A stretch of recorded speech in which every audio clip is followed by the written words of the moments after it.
Como les decía, chiquillos, vamos a hacer un repaso y les voy a mostrar lo que les envié al chat, ¿ya? Es esta imagen, ¿cierto? Donde aparece todo lo que hemos visto en estos 4 primeros libros, ¿ya?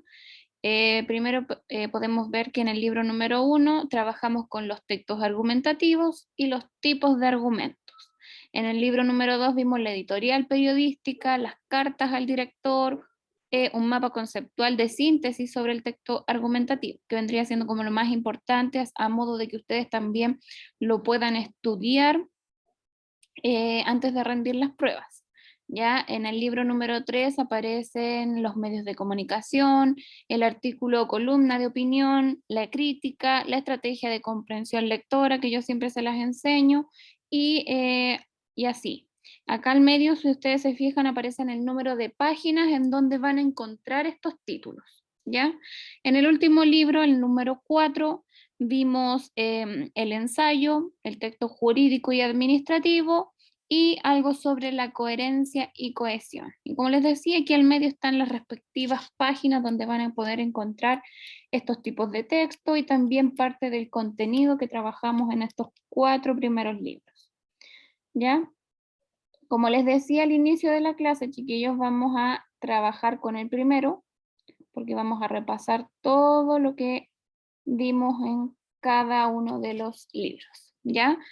Este es el primer libro, se llama Diversidad y Discriminación, esa es como la temática central de este primer libro, ¿ya? Si se fijan, corresponde a su nivel, segundo nivel o ciclo de educación media. Y como les decía, chiquillos, solamente nos vamos a dedicar a ver contenido, nada de hacer actividades en esta clase porque no sé si les habrán dicho ya algo sobre tener vacaciones la próxima semana o la subsiguiente. ¿Les han comentado algo ya o todavía no? No, nada, profesora. Nada, ya, pero lo más probable es que sí tengamos una semanita de vacaciones. O a lo mejor no de vacaciones, sino que para ustedes a lo mejor puede ser también como de repaso o de estudio para ponerse al día. Ya, bueno, este es el primer libro, chiquillos. Y acá aparece lo primero que yo les escribí en la tablita que les dejé en el chat. El texto argumentativo. Sabemos que el texto argumentativo, chiquillos, tiene como propósito convencer o persuadir, ¿ya? ¿A quién? A quien nos va a estar leyendo, ¿ya? Y aquí es el emisor quien tiene esta intención de tener que producir un cambio de actitud o de opinión en el receptor. Receptor sería quien estuviésemos, no sé, a cargo de nosotros leyéndonos o escuchándonos. Ya, por ejemplo, en esta situación que estamos ahora, en nuestra clase de lenguaje, yo soy su emisora y ustedes son mis receptores y es a ustedes a quien yo tengo la intención de generarles un cambio. Un cambio como, por ejemplo, querer que ustedes aprendan, ya, para que más o menos lo vayan asociando. Ya dice que es importante este tema de la argumentación, porque a través de este es posible inducir, modificar, refutar o estabilizar creencias o ideas en los destinatarios. Destinatario nuevamente, chiquillos, hace referencia a el receptor, ¿ya? Para que vayan subrayando los conceptos claves. Más abajito dice que la finalidad de convencer o persuadir se va a manifestar de acuerdo al tipo de recurso que se utilice para cumplir este objetivo. Por ejemplo, si una persona desea convencer a otra, el texto se construirá con argumentos de carácter lógico y reflexivo, apelando a la razón, de manera objetiva. En cambio, si la intención discursiva es persuadir, entonces se tenderá a utilizar elementos afectivos, apelando a los sentimientos y a las emociones que pueda sentir el receptor, ¿ya? Y es ahí, chiquillos, donde nacen estos tipos de argumentos que vamos a ver más abajito, ¿ya? Eso más o menos vendría siendo lo más importante de esta página número 8, para que lo marquen aquí, lo subrayen, este recuadro donde dice recuerde, ¿ya? Después nos vamos a pasar a saltar, mejor dicho, la actividad para que vayamos acá, a la página 11, que nos dice por qué o para qué argumentar. Y como ustedes deben saberlo, es algo que siempre estamos haciendo. Cuando nos comunicamos con alguien, cuando queremos pedir permiso para algo, por ejemplo, nuestros jefes, es una actividad relevante en la vida, como dice ahí, sobre todo en la vida en sociedad, cuando estamos en una situación en que sí o sí tenemos que estar dialogando con alguien. Ya en nuestros trabajos, por ejemplo, aquí en la clase online también, entre sus familias y así. ¿Para qué se hace esto entonces, chiquillos? Y aquí hay algunas razones. La primera dice que es para exponer nuestras ideas con fundamentos valederos, para comprender los argumentos de otros o reconocer cuándo nos identificamos con los argumentos que también nos manifiestan estas otras personas. ¿Ya? También para darnos cuenta de cuándo las ideas de otros no tienen fundamentos de peso y por lo tanto no tienen tanta validez. Cuando nosotros creemos que lo que nos están diciendo como para convencernos no nos sirve y no hacemos caso, por ejemplo. También por extensión nos permite tener mejores relaciones con otras personas, ya que facilita el diálogo y la comprensión de las ideas y propuestas de otros. Y esto, chiquillos, es bien importante, facilitar el diálogo, una conversación, poder intercambiar ideas, ¿ya? También para desarrollar nuestras capacidades lingüísticas y ciertas actitudes de seguridad y confianza en nosotros mismos, sobre todo cuando nosotros sabemos sobre el tema. Eso hace referencia a la seguridad y confianza, chiquillos. ¿Ya? Sobre todo si manejamos el tema del cual queremos hablar o argumentar. ¿Ya?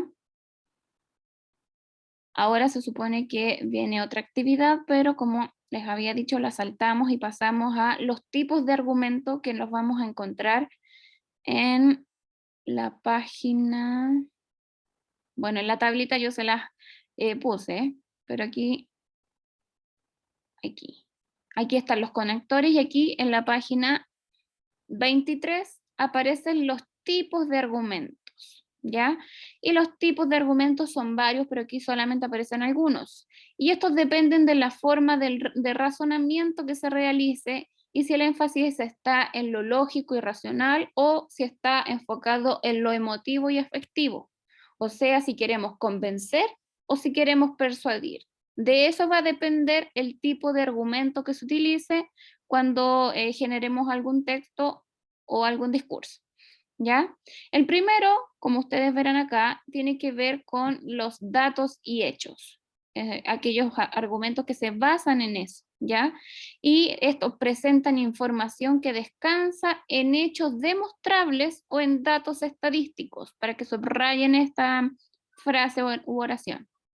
¿Ya? Dice que en ambos casos la información no se puede poner en duda porque es algo verídico, ¿ya? Y la tesis ahí se hace y puede ponerse en duda si es que se cumple o no lo que ustedes plantean al inicio, en la introducción, ¿ya?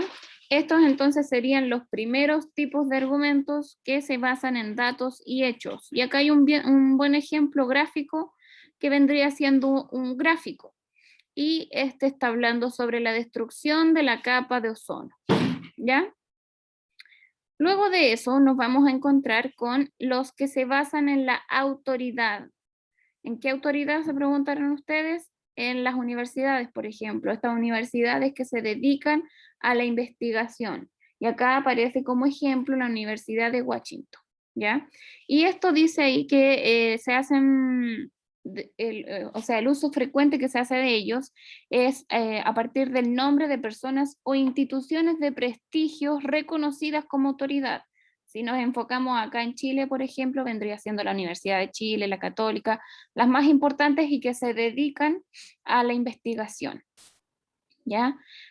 Así como en el anterior, en el tipo de argumento anterior y en este de acá, se van a encontrar con los ejemplos que por el tiempo, chiquillos, no los vamos a leer. ¿Ya? El tercer tipo de argumento vendría siendo el que se basa en la causa y efecto, ¿ya?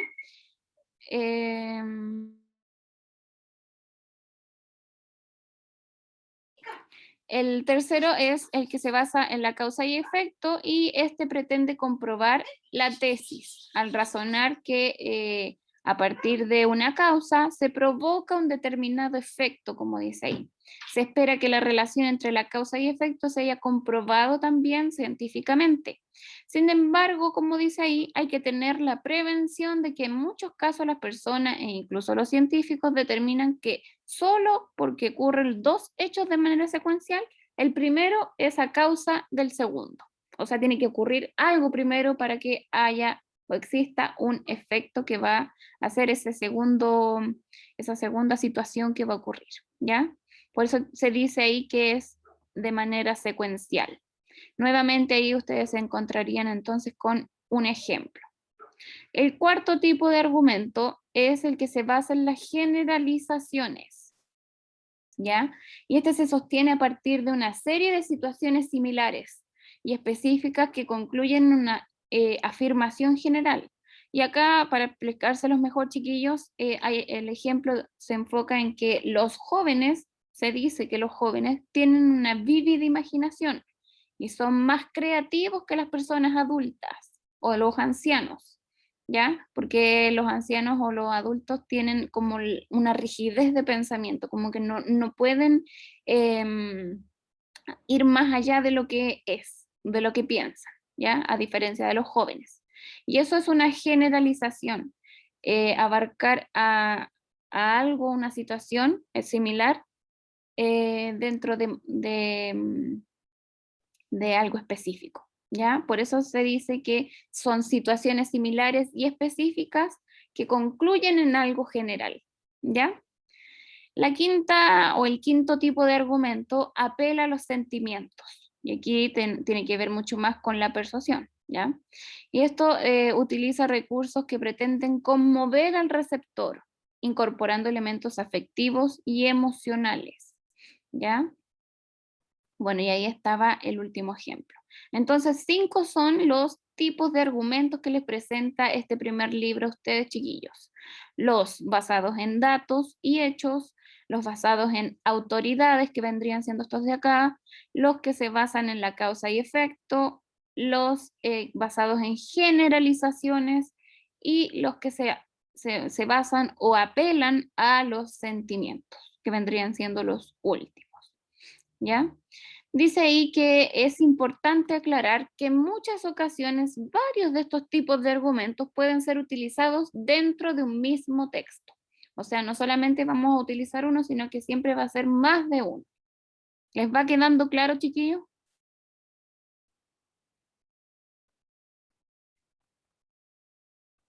Sí, profesora. Ya, Profe. ya, entonces seguimos avanzando.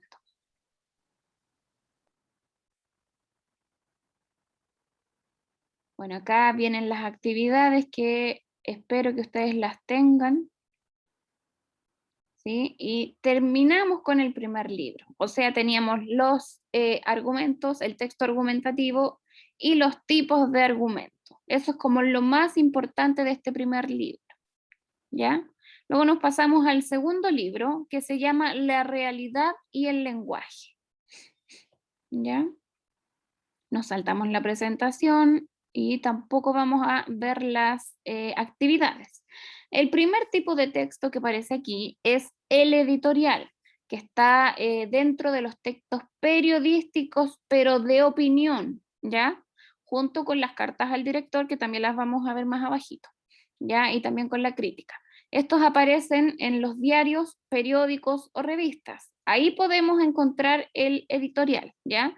Y a diferencia de la noticia, que tiene como fin solamente informar de manera objetiva, el editorial es un escrito que tiene mucho de subjetividad, o sea, de opinión, ¿ya? Debido a que contiene comentarios, puntos de vista críticos, enjuiciamientos o análisis de los hechos más sobresalientes del día o de la semana.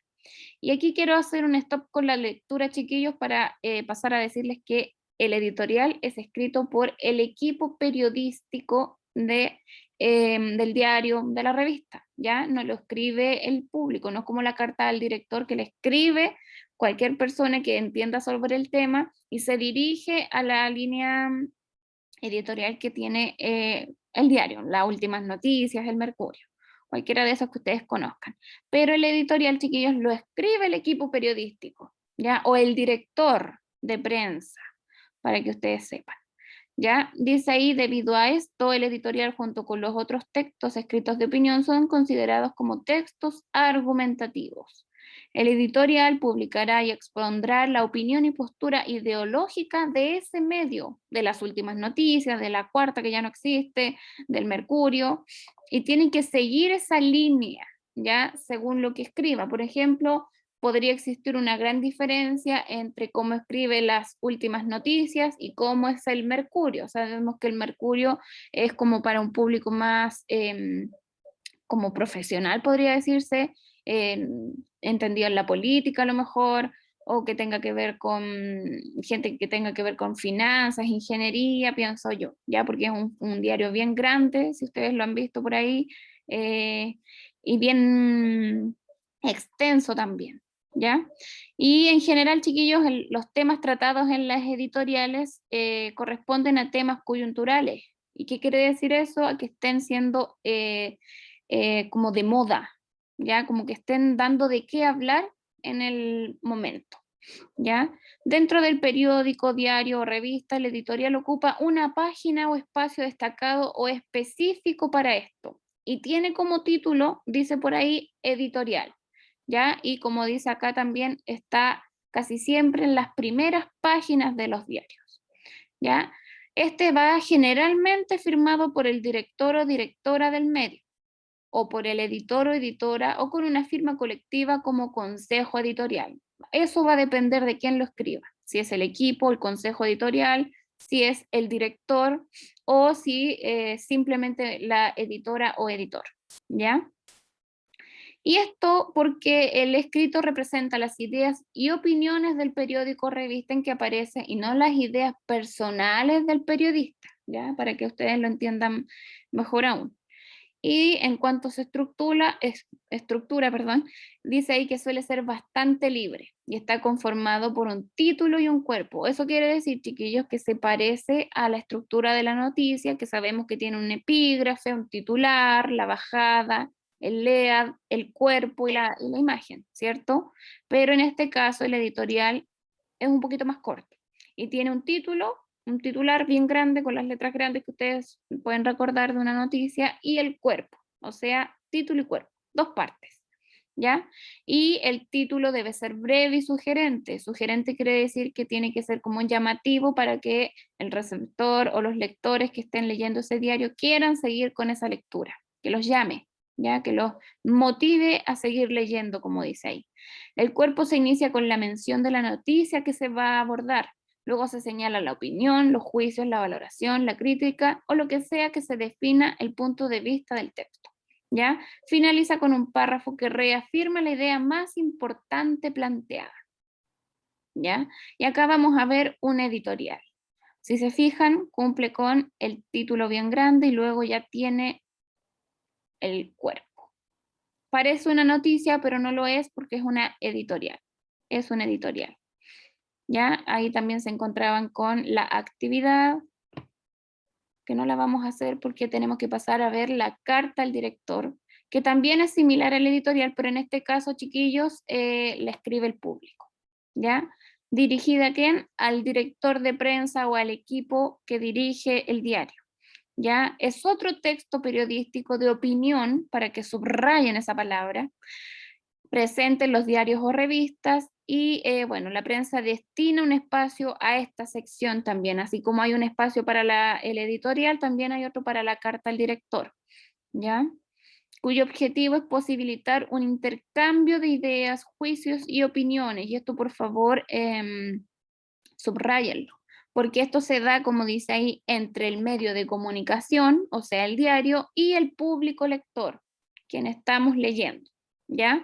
La carta al director se caracteriza por ser un escrito en que cualquier persona puede expresar lo que piensa de acuerdo con algún tema de actualidad.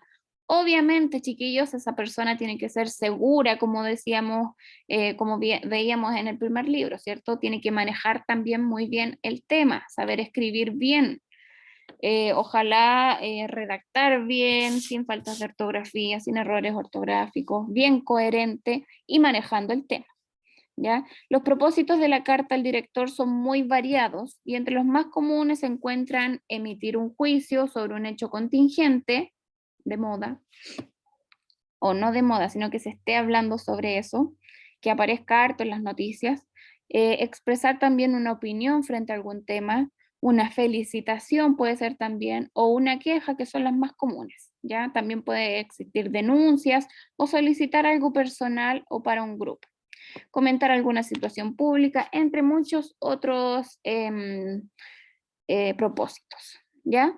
Asimismo, lo habitual es que las y los lectores escriban sobre alguna noticia o artículo aparecido en el mismo medio.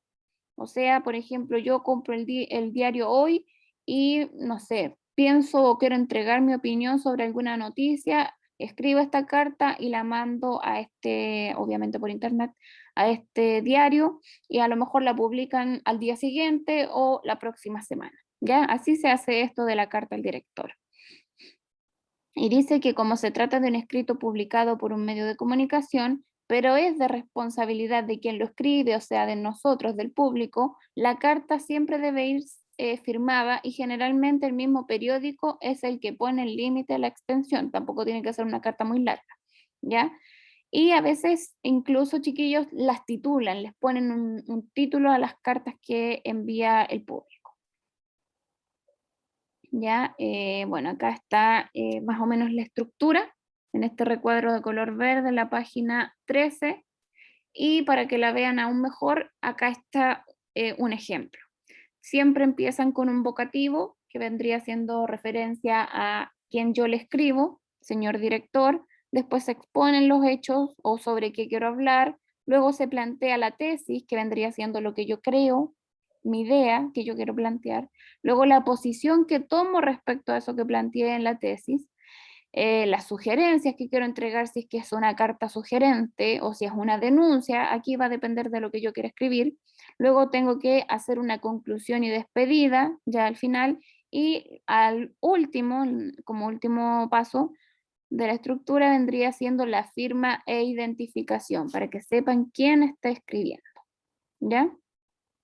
Ahí hay otra carta al director, también con fecha, acá está el diario, a quien se están dirigiendo, y bueno, acá Lucho dice. No la vamos a leer, acá hay otra más, pero así son las cartas al director. Otra más con un vocativo que se dirige al director de prensa. Y así son las cartas al director, chiquillos. Ya, acá están las actividades, que espero las tengan hechas. Y nos vamos a pasar a otro texto. No son estos que aparecen acá, porque no es un texto como tal, sino que es lo mismo, pero que se escribe en los medios, o sea, en las redes sociales como Facebook y Twitter, ¿ya? Creo que ahora viene la crítica. El debate no lo vemos porque no viene en la prueba, chiquillos. Para serles bien sincera, este tipo de texto, el debate no viene dentro de la prueba que ustedes tienen que rendir, ¿ya? Por eso lo vamos a saltar. La situación de enunciación tampoco viene dentro de la prueba y para que ustedes recuerden es cómo yo me dirijo a otra persona, la distancia que hay entre una y otra persona, por ejemplo, la distancia que hay entre una profesora y un estudiante, es como más distante. Por ejemplo, haciendo la diferencia con la distancia que hay entre ustedes y su familia, es una distancia más corta y por lo tanto es más cercana. Ya eso es más o menos esta parte. Bueno, acá viene el esquema de síntesis del texto argumentativo y esto igual es importante que ustedes lo repasen. Acá tienen el propósito del texto argumentativo, que es convencer o persuadir, y eso quiere decir que el emisor tiene la intención de producir un cambio de actitud en el receptor, y de ahí la importancia es porque a través de este es posible inducir, modificar, refutar o estabilizar las creencias o ideas de los destinatarios. ¿Ya? Este recuadro, chiquillos, este esquema, mejor dicho, de síntesis viene a decirles lo mismo que el primer libro, ese que estaba como larguito de color naranja, ¿ya? Acá dice también que tiene carácter dialógico y eso quiere decir que es como hacer cercano este texto que yo voy a escribir a quien va a leerlo, ¿ya? Hacer como una especie de diálogo, como internalizar al lector dentro de lo que yo voy a escribir, hacerlo cercano, ¿ya? Y bueno, acá la estructura básica de este tipo de texto, la ven acá, es introducción, desarrollo y conclusión. En la introducción, chiquillos, es donde se plantea el tema y la tesis. Luego en el desarrollo van a poder ver los argumentos y los contraargumentos. Y ya en la conclusión, que es la última parte, es donde se sintetiza todo lo que ya se dijo anteriormente. ¿Ya? Se vuelve a reafirmar la tesis, como dice ahí, o se realizan sugerencias si es que se puede. ¿Ya? Y este vendría siendo el segundo libro, chiquillos.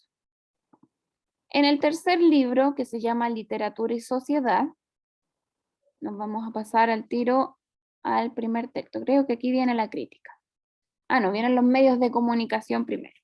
¿Ya? Y bueno, acá los medios de comunicación, ustedes deben saber que dentro de ellos tenemos la televisión, la radio, la prensa, y ahora, como estamos más avanzados, tenemos el internet, ¿cierto? Estos que se integran en nuestra vida cotidiana y que los usamos y los vemos todos los días. En la mañana, cuando nos levantamos bien temprano y encendemos la tele, lo primero que vemos, por ejemplo, es el noticiero, ¿cierto? Luego vemos el matinal, ya después cuando salimos a trabajar lo único que tenemos a nuestro alcance a lo mejor es el teléfono, y en el teléfono también nos informamos porque la mayoría cuenta con lo que hoy conocemos todos, que es el internet, ¿cierto? Y dentro del internet tenemos nuestras redes sociales que también nos informan. ¿Ya? De esto se trata este primer contenido, chiquillos, que ven en la página 7 del tercer libro, los medios de comunicación. ¿Ya? Y como dice acá, cumplen diferentes funciones. La primera y más importante, obviamente, es que a través de estos medios de comunicaciones nosotros nos informamos de manera veraz y oportuna, o sea, al instante, chiquillos. Ocurre algo y ya la televisión nos está diciendo qué pasó. O si tenemos, no sé, emergencia sexta región o datos Doñigüe y ocurre algo y suena la sirena, nosotros ya sabemos dónde buscar y sabemos que ahí vamos a informarnos sobre qué ocurrió, ¿cierto? La segunda función de estos medios de comunicación es formar opiniones a través de la manera en cómo se ordena y entrega la información que nos encontramos primero, ¿cierto? Y esto siempre se hace con alguna intención sobre lo que se quiere transmitir al público. Por último, pero no menos importante, también los medios de comunicación, chiquillos, cumplen la función de educar y entretener. ¿Ya? El medio de comunicación masivo más antiguo es la prensa escrita, y este se ha mantenido y se ha adaptado a los nuevos tiempos, actualizándose con versiones en línea como el Internet. Sabemos que, por ejemplo, ahora ya la gente no compra mucho el diario o no ve tanto las noticias porque sabe que en Internet se va a encontrar con todo lo que sucede. Por ejemplo, ahora que estamos en modo pandemia, si queremos saber qué comuna o qué región retrocede, avanza, lo vamos a encontrar ahí, ¿cierto? Y aun cuando no leamos el diario todos los días, como dice ahí, lo conocemos y podemos identificar esta estructura básica que tienen los diarios, ¿cierto? Y reconocer las secciones que son de nuestro interés. A lo mejor las mujeres, no sé, me incluyo, somos más eh, fanáticas del horóscopo en el diario o de la farándula. Los hombres a lo mejor en un diario pueden irse directo al deporte o a la economía, no sé. Va a depender del gusto de cada uno. ¿Ya? En los diarios, periódicos y revistas, tanto la estructura como las secciones están claramente delimitadas y poseen características específicas en la forma y tipos de texto. Y esto es lo que se denomina, chiquillos, géneros discursivos periodísticos. ¿Ya? Y acá hay una distinción entre diario, periódico y revista que se encuentran dentro de la prensa escrita. ¿Ya? El diario, chiquillos, es el medio de prensa escrita que contiene noticias recientes y que circula todos los días. Ya por eso es diario, porque nace a diario, ya lo hacen a diario, como La Cuarta, El Observador de Quillota, La Estrella, La Segunda, El Mercurio, Las Últimas Noticias. En cambio, el periódico, chiquillos, también es un medio de prensa escrita, con noticias más o menos recientes, pero que circula con cierta periodicidad. Puede ser, no sé, cada 15 días, un periódico que salga una vez a la semana, y así, ¿ya? Como el de Clinic, porque ese nos sale todos los días, o el tipógrafo, que es más cercano a nosotros. Luego tenemos la revista, que también es un medio de prensa escrita con noticias y temas de actualidad, con mayor espacio para la imagen más que para el texto y con mejor calidad de papel. Sabemos que las revistas casi siempre son suavecitas. ¿Y qué ejemplos podemos encontrar? Estas revistas, La que pasa, La Vea, Caras, Telegrama, El Gráfico, entre otras. ¿Ya? Y hay otras que se especifican, chiquillos, o que se especializan en temas más específicos, como aquellas que son, no sé, la revista Mujer que viene en el Mercurio, que apunta al género femenino, obviamente, o las de decoraciones, y un montón de revistas que hay por ahí que se enfocan en temas específicos, ¿ya?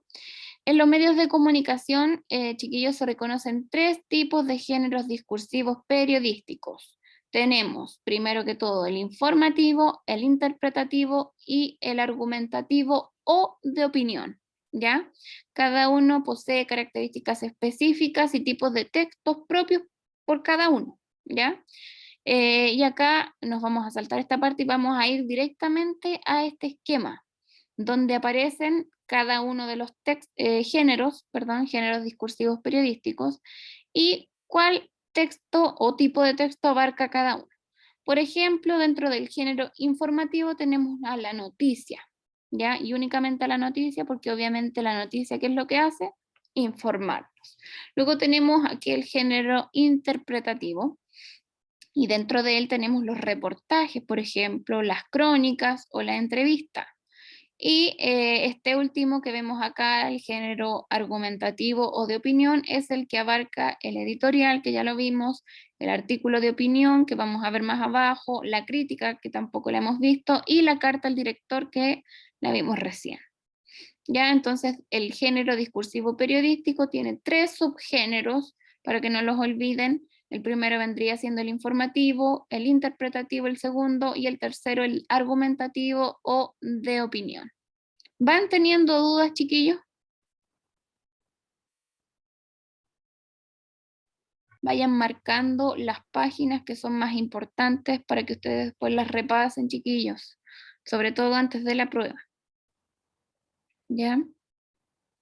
Ahora, en esta página número 10, nos vamos a encontrar con otro texto, o sea, tipo de texto, que también corresponde a este género argumentativo de opinión, y es la columna de opinión o artículo de opinión.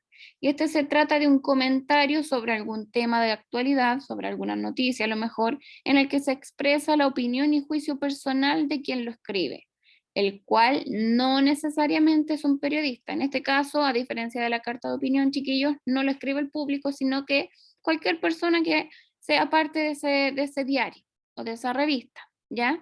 Pero que sí tiene alguna notoriedad en su ámbito de desempeño. Puede ser, por ejemplo, un locutor de radio a lo mejor, o algún personaje famoso del matinal, no sé, o de que pertenezca al diario también, ¿ya? La columna tiene un espacio dentro del diario o revista y aparece de acuerdo con la periodicidad, ya sea semanal o quincenal de este mismo, ¿ya? Incluso cuando se declara que las columnas de opinión no corresponden a la opinión del diario, en general el columnista, o sea, la persona que va a escribir esta columna de opinión, debe seguir la línea editorial, o sea, regirse también bajo lo que escribe generalmente el diario. ¿Ya? Va a ser muy diferente lo que escribe en las últimas noticias en comparación, por ejemplo, con el Mercurio. ¿Ya? Es importante señalar, como dice ahí, que a diferencia del editorial, esta se encuentra firmada por su autor o autora. Aquí sí o sí va la firma de quien escribe y no del equipo periodístico. ¿Ya? Acá nos vamos a encontrar, por ejemplo, con una columna de opinión que fue escrita por José Luis Pérez Bañares. Yo no lo conozco, a lo mejor es alguien famoso, pero no lo conozco. Y tiene que ver con Daniel Zamudio, ¿ya? Y si se fijan, esto fue escrito en ese diario, laopinión.cl. ¿Ya? Y así es más o menos la estructura. Acá hay otra más. Empaquetadores, escrito por Susana Carey. Si hacen ustedes un recordatorio, se darán cuenta que esto ya los leímos en las clases pasadas. También debiesen tener listas estas actividades. ¿Ya? Acá pasamos a otro tipo de texto y esta es la crítica. ¿Ya? Y la crítica también es un género, o sea, corresponde al género periodístico, también de opinión, y dice por excelencia, porque aquí lo único que se entrega es opinión. ¿Ya? Esta puede ser escrita con objetividad, ¿ya? Sin apasionamiento, sino que se va a enfocar en lo que realmente es, ¿ya? Será siempre una interpretación que va a corresponder a la mirada particular de quien lo vaya a escribir, o sea, del autor o autora. También debe estar libre de enunciados o expresiones que vayan a descalificar. Tiene que ser una crítica constructiva, no destructiva, ¿ya? La crítica cumple varias funciones. Nos puede informar, orientar, educar al público lector y en ella se analizan y comentan preferentemente temas artísticos, literarios y deportivos. No sé si ustedes verán las noticias en la noche, cuando generalmente, por ejemplo, aparecen personas que se dedican a contarnos, no sé, por ejemplo, el estreno de alguna película o la publicación de algún libro. Y ahí esta persona empieza a entregar su opinión, hace un juicio de valor sobre lo que vio de la película o sobre lo que leyó del libro. ¿Ya? Esa es una crítica, para que ustedes sepan. Y dice que el lenguaje de la crítica periodística debe ser claro, ágil y comprensible para el gran público lector o para quien esté viendo esto, ¿ya? Aunque sea especializada y profunda. Como se trata de un género de opinión, la mayoría de las veces es controversial. ¿Por qué? Porque no todos pensamos ni opinamos iguales, sobre todo con lo que vaya a opinar la persona que está haciendo esta crítica. Aun cuando usa argumentos técnicos, dice ahí. ¿Ya? Porque todas las opiniones son diferentes. Además, cada texto es firmado por su autor o autora, otorgándole un respaldo a lo que se argumenta. Y acá hay un ejemplo de una crítica que tiene que ver con los 80, con la serie Los 80, que también la leímos, chiquillos. ¿Ya? Hay otra más acá que tiene que ver con la película de Violeta se fue a los cielos, con esta. Y esta es otra crítica que destaca, por lo que recuerdo, todo lo que aborda la película y cómo, por ejemplo, se desenvuelve la actriz, que es Francisca Gavilán, como aparece ahí, y todo lo que hace. Reparos, por ejemplo, ahí hay una pregunta. Reparos, ¿tiene reparo esta película? Y dice sí. Pero ahí, bueno, cuando ustedes repasen este libro, pueden leer este ejemplo. ¿Ya? Seguimos avanzando. Acá hay otro texto.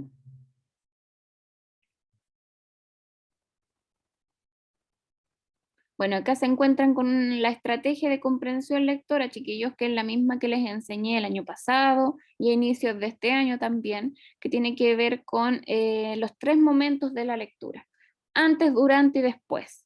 O sea, antes de leer tenemos que hacer predicciones, como dice ahí, a través del título a lo mejor o de la imagen que nos vaya a presentar el texto, sea una noticia, sea un libro, un poema, lo que sea que ustedes vayan a leer, siempre antes de empezar a leer, hacer predicciones. ¿De qué se va a tratar esto? A ver, el título dice tanto, yo creo que se va a tratar de esto y de esto otro.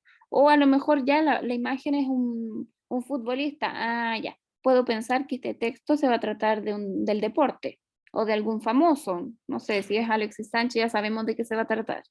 Y así, chiquillos. Otra sugerencia que les entrega esta estrategia de comprensión lectora es enumerar párrafos. Y yo les decía en las primeras clases que aparte de enumerar párrafos, ustedes también pueden subrayar lo más importante o escribir al lado de cada párrafo lo más importante que diga ese párrafo. Luego ver si hay palabras que yo no conozco, yo las subrayo y luego las busco en el diccionario para saber qué quiere decir esa palabra que yo no entiendo. Y así vuelvo a leer todo ese párrafo o esa oración y puedo comprender mejor lo que dice si ahora yo sé lo que significa esa palabra que no conocía. Luego, bueno, acá dice una vez buscado ese significado, volver a leer, o sea, siempre estar leyendo, chiquillos.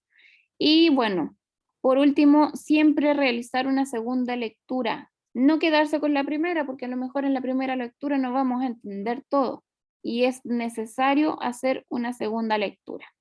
¿Ya? Eso es más o menos lo que los invita a hacer a ustedes esta estrategia de comprensión lectora. También viene con actividades.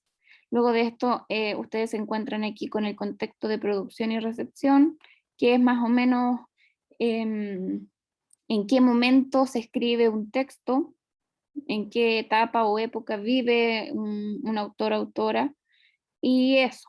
Ya no lo vamos a ver ahora porque eso no aparece en la prueba que ustedes van a rendir, chiquillos. ¿Ya? Pero tiene que ver más o menos con la biografía del autor, que yo siempre les digo que lean antes que todo, eso para que ustedes más o menos se hagan las predicciones de qué puede escribir tal persona en ese texto que a ustedes les va a tocar leer. ¿Ya? Y esto es el tercer libro, chiquillos. Nos quedan solamente 15 minutos, así que igual alcanzamos a ver el último libro. Y acá nos encontramos con el libro número 4 y último que alcanzamos a ver. Y aquí nos vamos a encontrar con, bueno, acá viene un texto, pero lo primero que aparece acá es el ensayo. Ese es el primer tipo de texto que les entrega este libro, en la página 9. El ensayo, chiquillos, también tiene que ver con el texto argumentativo, que es lo que hemos estado trabajando en estos primeros 4 libros, ¿ya? Y como dice ahí, tiene como objetivo la divulgación de ideas, teorías, investigaciones e incluso reflexiones.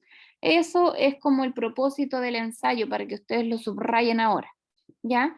En él se presenta una argumentación sobre un tema elegido por el autor o autora que está centrado en su pensamiento. Es decir, en la elaboración del ensayo se expresan las ideas que tiene respecto de un tema determinado. Yo les voy a poner un ejemplo.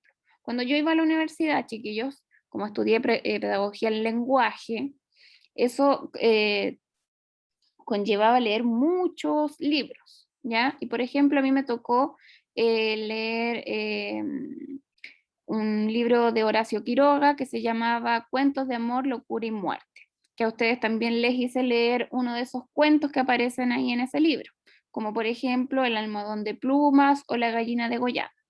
¿Qué tema está presente en ese libro? La muerte, porque el mismo título lo dice, ¿cierto? Cuentos de amor, locura y muerte.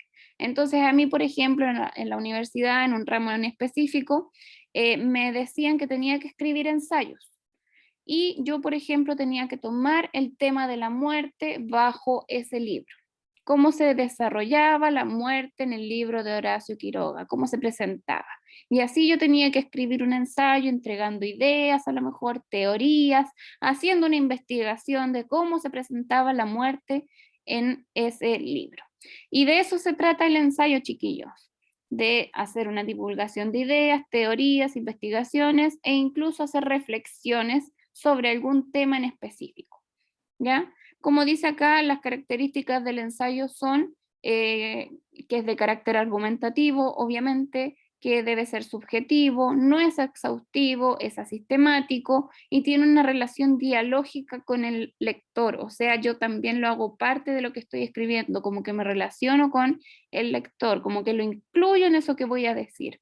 Y obviamente también tiene que ser de temas actuales.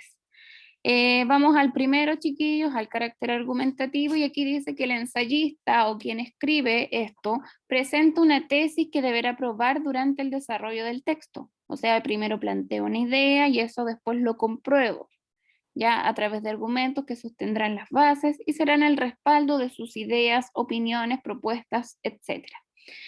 Ahí dice también que debe ser subjetivo, y eso quiere decir que el ensayo no busca ni pretende ser objetivo.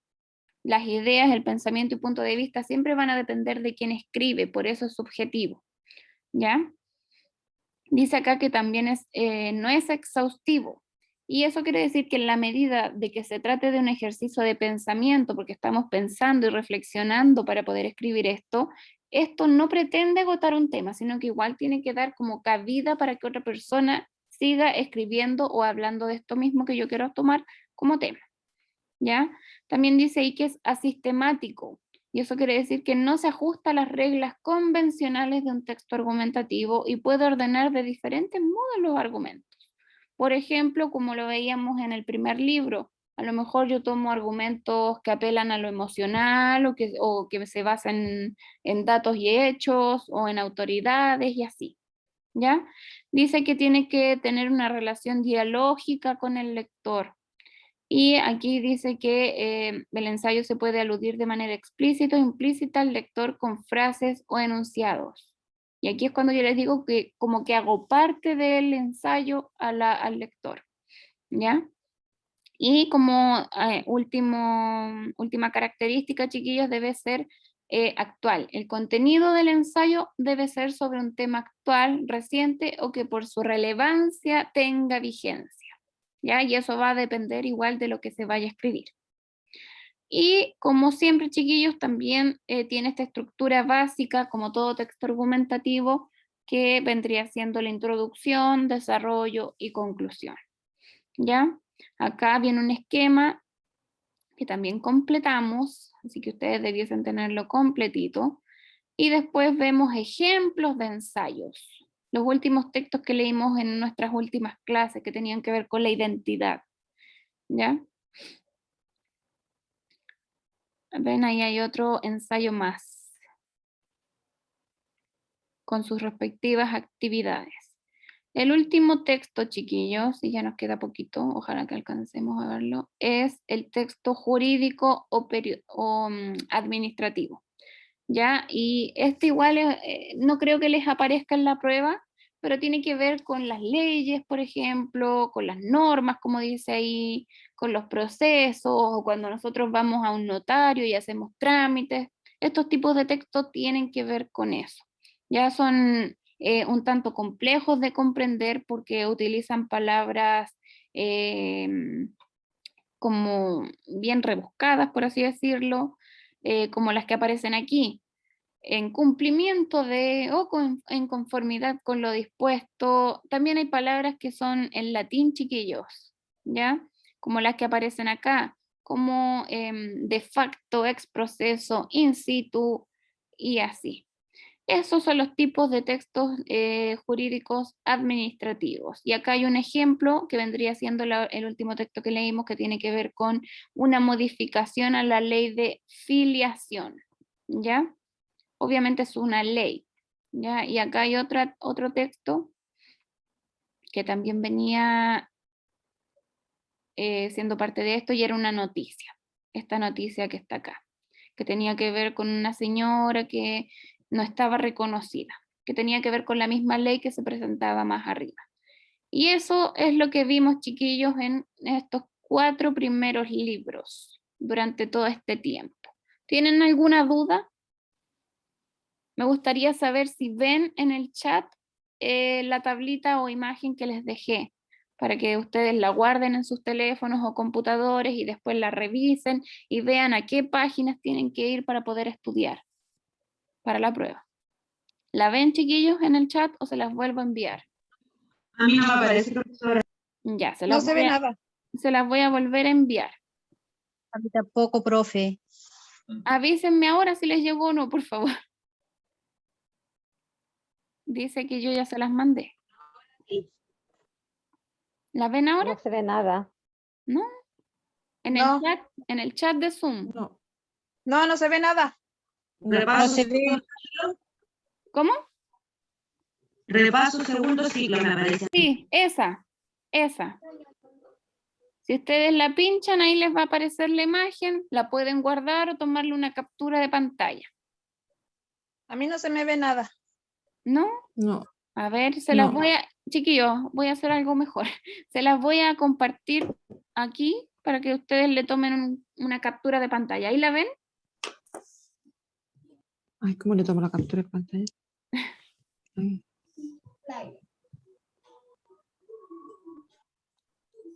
Bueno, como iniciamos la clase, acá aparecen los contenidos o tipos de texto, luego las páginas donde pueden encontrar Yo eso. te lo voy a mandar a ti por si no le pierdes ya. Ya. Y acá los libros. Solamente hemos visto los primeros 4 libros. ¿Ya? Eso, chiquillos, para que terminemos nuestra clase.